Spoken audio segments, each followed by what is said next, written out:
Nous avons en français des formes assez étonnantes.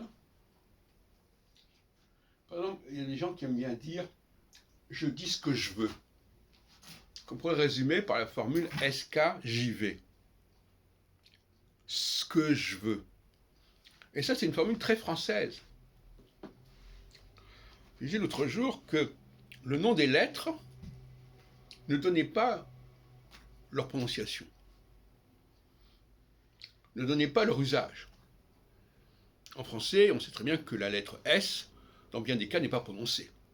Ou bien qu'elle est prononcée, elle n'est pas prononcée à la fin d'un mot, pour les pluriels par exemple, et même par exemple dans la forme, l'article défini les, LES, on ne prononce pas le S. Sauf s'il y a une liaison, c'est-à-dire si ça précède une voyelle, mais uniquement dans ce cas-là. Donc, la langue française a besoin de respecter cette règle-là. Le E ne se prononce pas en français. Sauf dans des cas particuliers où il devient E, comme par exemple le dessert, etc. Mais, d'une manière générale, le E, c'est une liaison entre consonnes, et ça n'a pas à être entendu comme tel. C'est-à-dire que ce n'est pas une lettre qui doit se prononcer, c'est une lettre qui fait sens, qui donne du sens, qui dit ce qu'il faut faire. Alors quand on met un E après une consonne, il faut la prononcer, grand, grand 2, et quand on met des E un peu partout, eh bien il faut sauter le E. Je fais ce que je veux, ça devient je fais ce que je veux. Bon. Et ça, tout le monde le dit. Alors, ce qui est intéressant, au niveau sociolinguistique, c'est d'étudier dans quelle mesure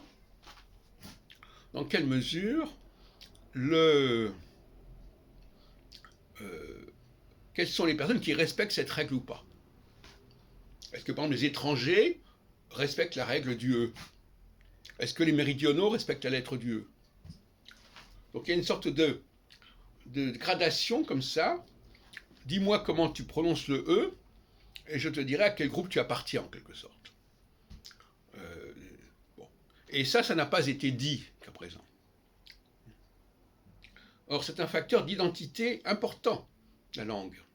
Mais ce n'est pas seulement le fait de parler la langue, c'est la façon dont on parle la langue qui est un facteur d'identité important. Et c'est ça que je suis en train de dire ici.